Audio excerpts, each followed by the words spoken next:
Hello guys, welcome to JMD सावरा institute. आज मैं आपके सामने जर्नल स्टडीज़ की दूसरी वीडियो लेकर आया हूं और ये वीडियो बिना स्किप किए आपको एंड तक देखनी होगी, जिससे आपके दिमाग में कुछ क्वेश्चन के कॉन्सेप्ट बन जाए। तो स्टार्ट करते हैं अपनी वीडियो को। और आज का पहला क्वेश्चन है मेरा, विश्व का सबसे लंबा प्लेटफॉर्म कहाँ बनाया जाएगा? विश्व का सबसे लंबा प्लेटफॉर्म कहाँ बनाया जाएगा? इसका आंसर है हुबली स्टेशन पर। हुबली स्टेशन। और ये कहाँ है?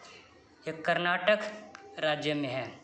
विश्व का सबसे लंबा प्लेटफॉर्म भारत में बनने जा रहा है और जिसकी लंबाई होगी 1400 मीटर।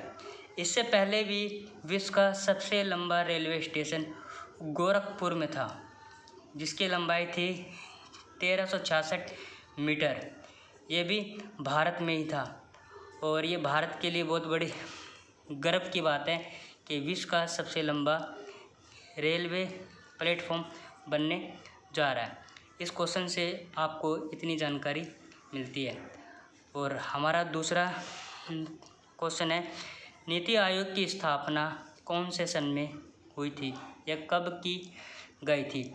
नीति आयोग की स्थापना 1 जनवरी 2015 को की गई थी। नीति आयोग को इसलिए बना, योजना आयोग को हटाकर योजना आयोग को हटा दिया गया है। योजना आयोग को हटा दिया गया है, उसके बदले अब नीति आयोग आ गया है। नीति आयोग की फुल फॉर्म है national institute transforming for India. इसकी स्थापना 1 जनवरी 2015 में की गई थी। इसका अध्यक्ष वर्तमान में मोदी जी है। हमारे देश के जो प्रधानमंत्री है वही इसके अध्यक्ष है। जो भी प्रधानमंत्री होगा जिस समय, वही इसका अध्यक्ष होगा। और इसके उपाध्यक्ष है राजीव कुमार। कौन है? राजीव कुमार। अगर इसकी CEO की बात करते हैं तो है अमिताभ कांत। कौन है? अमिताभ कांत। भारत में अब तक 12 पंचवर्षीय योजनाएं बनाई जा चुकी है। पंचवर्षीय योजनाएं ऐसी योजनाएं जो 5 साल में बनाई जाती थी और जिसके ऊपर 5 साल तक उस योजना के ऊपर किसी न किसी प्रकार से कार्य किया जाता था। लेकिन अब पंचवर्षीय योजना को हटाकर नीति आयोग आ गया। नेक्स्ट क्वेश्चन हमारा, गरीबी हटाओ का नारा कब दिया गया? गरीबी हटाओ का नारा 5वीं पंचवर्षीय योजना में दिया गया था। जब भारत की 5वीं पंचवर्षीय योजना थी तो उस टाइम गरीबी हटाओ का नारा दिया गया था। गरीबी हटाओ का नारा इंदिरा गांधी ने दिया था। इंदिरा गांधी। उस टाइम इंदिरा गांधी भारत के प्रधानमंत्री थी। उनके टाइम पीरियड में इंदिरा गांधी ने गरीबी हटाओ का नारा दिया गया था और ये नारा सुपर डुपर हिट हुआ था। और इंदिरा के जो विपक्षी दल थे उस टाइम, उन्होंने भी एक नारा दिया था। उनका नारा था इंदिरा हटाओ। लेकिन इंदिरा गांधी ने फिर भी गरीबी हटाओ का नारा दिया और गरीबों के लिए अच्छे कार्य किए। इस प्रकार हमारा नेक्स्ट क्वेश्चन है, अभी हाल ही में G20 ग्रुप के देशों ने कोविड-19 के लिए कितनी धनराशि देने की घोषणा की है? अभी हाल ही में G20 समूह के देशों ने कोविड-19 के लिए कितनी धनराशि देने की घोषणा की है? तो इसका आंसर है 21 बिलियन डॉलर धनराशि देने की बात कही है, जिससे कोविड-19 की समस्या के ऊपर कुछ हद तक निजात पाया जाए। आपको मैं एक बात बता दूं, ये G20 देशों के अंदर 19 देश आते हैं और एक EU आता है। EU बोले तो यूरोपीय संघ।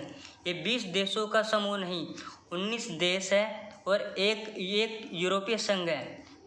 यूरोप के कुछ देशों का संगठन है, इसको मिलाकर G20 बनता है और इसमें भारत भी आता है। G20 का मेंबर भारत है, G7 का भी नहीं बना है, लेकिन G7 का मेंबर बनने की बात चल रही है। इतना ये सबसे इम्पोर्टेंट क्वेश्चन है कि G20 देशों ने कोविड-19 के लिए कितने धनराशि की घोषणा की है। 21 बिलियन डॉलर की धनराशि की घोषणा की है। अगला हमारा नेक्स्ट क्वेश्चन है, संयुक्त अधिवेशन किस अनुच्छेद के तहत बुलाया जाता है। संयुक्त अधिवेशन अनुच्छेद 108 के तहत बुलाया जाता है। ये अनुच्छेद बुलाता कौन है? बुलाता देश का राष्ट्रपति है। देश का राष्ट्रपति इस अधिवेशन को बुलाता है और इसकी अध्यक्षता कौन करता है? इसकी अध्यक्षता करता है लोकसभा अध्यक्ष। लोकसभा अध्यक्ष करता है इसकी अध्यक्षता। ये राष्ट्रपति के कहने पर बुलाया जाता है और इसकी अध्यक्षता लोकसभा का अध्यक्ष ही करता है। और वर्तमान में भारतीय लोकसभा का अध्यक्ष कौन है? ओम बिड़ला या कहीं पर ओम बिरला भी लिखा है। ये राजस्थान से है, संबंधित है और इनका निवास स्थान राजस्थान है। इसके बाद हमारा अगला क्वेश्चन है, दादा साहेब फाल्के पुरस्कार 2019 का किसे दिया गया? दादा साहेब फाल्के पुरस्कार 2019 का किस व्यक्ति को दिया गया? ये व्यक्ति है बिग बी, अमिताभ बच्चन। 2019 का दादा साहब फाल्के पुरस्कार बिग बी को दिया गया। 2019 का, ये 2018 का है जो 19 में दिया गया है और 2019 का दादा साहब फाल्के पुरस्कार 2020 में दिया जाएगा। अभी कोई घोषणा नहीं हुई है और लगता नहीं है कि इस साल दिया भी जाए, क्योंकि देश में, वर्ल्ड में वायरस अधिक मात्रा में फैल चुका है और देखेंगे आगे। अगर दिया जाता है तो मैं आपको ज़रूर इसके बारे में बताऊंगा। और ये दादा साहेब फाल्के पुरस्कार की रैंक थी 50वां दादा साहेब फाल्के पुरस्कार अमिताभ बच्चन जी को दिया गया है। इसकी शुरुआत हुई थी 1969 में। दादा साहेब फाल्के जो पुरस्कार है, इसकी शुरुआत 1969 में हुई थी और पहला दादा साहेब फाल्के जो पुरस्कार था वो देविका रानी को दिया गया था। और दादा साहेब कौन है? ये वही है जिन्होंने 1913 में मूवी बनाई थी राजा हरिश्चंद्र के डायरेक्टर है और इन्हीं के नाम पर ये अवार्ड दिया जाता है। ये एक मूक मूवी थी, मूक मूवी बोलते हो, साइलेंट मूवी थी। इस क्वेश्चन के बारे में इतनी जानकारी मिलती है। नेक्स्ट क्वेश्चन हमारा, milk day, world milk day कौन से दिन मनाया जाता है? वर्ल्ड मिल्क डे 1 जून को मनाया जाता है। ये तो है वर्ल्ड मिल्क डे। अगर पूछ लिया जाए कि नेशनल मिल्क डे कौन से दिन मनाया जाता है, तो नेशनल मिल्क डे मनाया जाता है 26 नवंबर को। राष्ट्रीय दुग्ध दिवस मनाया जाता है 26 नवंबर को और वर्ल्ड मिल्क डे मनाया जाता है 1 जून को। अभी लास्ट 1 जून को ये मनाया गया था। एक क्वेश्चन आता है कि इंटरनेशनल डे और वर्ल्ड डे में मेन डिफरेंस क्या होता है? इंटरनेशनल डे का मीनिंग होता है कि कोई भी डे ज़्यादा से ज़्यादा 1 या 2 देशों में मनाया जाता है और वर्ल्ड जिसके आगे विश्व जुड़ जाता है, वो चीज़ पूरे विश्व में मनाई जाती है। इसलिए वर्ल्ड मिल्क डे ये 1 जून को मनाता है, पूरे वर्ल्ड में मनाया जाता है। और नेशनल डे 26 नवंबर को मनाया जाता है। इसके बाद हमारा नेक्स्ट क्वेश्चन है, भारत का सबसे बड़ा ज़िला और सबसे छोटा ज़िला कौन सा है? भारत का सबसे बड़ा ज़िला है कच्छ। कच्छ ज़िला कहाँ है ये? गुजरात में। भारत का सबसे बड़ा ज़िला है कच्छ। अगर सबसे छोटे ज़िले की बात करते हैं तो माहे ज़िला है।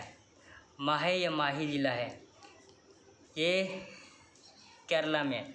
सबसे छोटा ज़िला माही ज़िला है और सबसे बड़ा ज़िला कच्छ है। कच्छ पाकिस्तान के बॉर्डर के साथ लगा हुआ है। जो पाकिस्तान का बॉर्डर है, पाकिस्तान के बॉर्डर के साथ लगा हुआ है कच्छ। और कच्छ का रण बहुत फेमस है। भारत में कच्छ का रण बहुत फेमस है।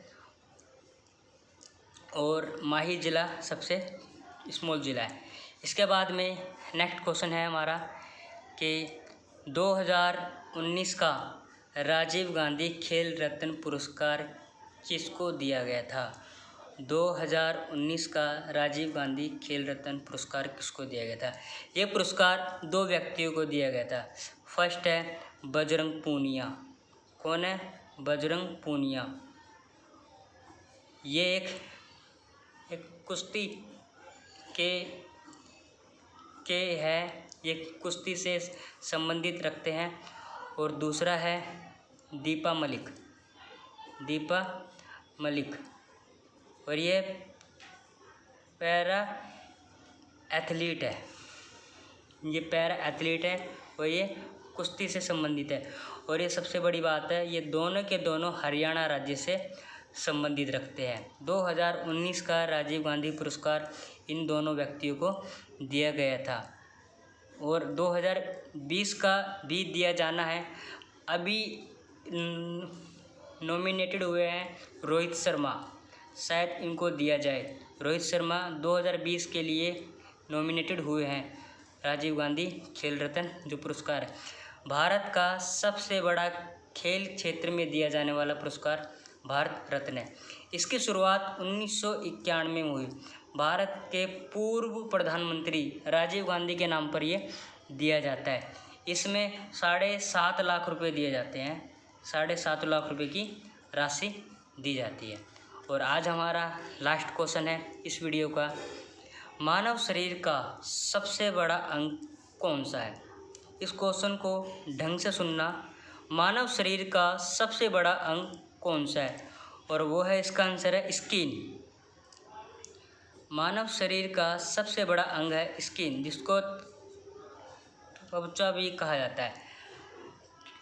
मानव शरीर का सबसे बड़ा अंग है। अगर क्वेश्चन पेपर में क्वेश्चन आ जाए कि मानव शरीर की सबसे बड़ी हड्डी कौन सी है? बोन। मानव शरीर की सबसे बड़ी हड्डी कौन सी है? तो वह फीमर। अगर ये तो सबसे बड़ी है, अगर स्मॉल हड्डी पूछी है, सबसे छोटी हड्डी कौन सी है मानव शरीर में, तो वह है स्टेपिज।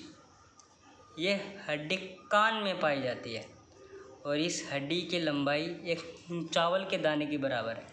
हमारे एक कान में 3 हड्डी पाई जाती है, दोनों कानों में मिलाकर 6 हड्डी पाई जाती है।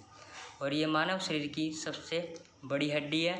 और मानव शरीर का सबसे बड़ा अंग स्किन है, ना कि कुछ और ये सबसे बड़ी हड्डी है, सबसे छोटी हड्डी है।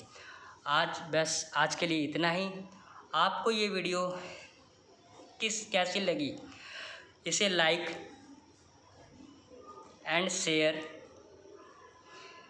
एंड सब्सक्राइब और बेल आइकॉन ऑन कर ले, जिससे हमारी वीडियो आप तक जल्द से जल्द पहुँचे और आप इस वीडियो के माध्यम से कुछ ना कुछ सीखें। आज के लिए बस इतना ही and goodbye, all the best. जय हिंद।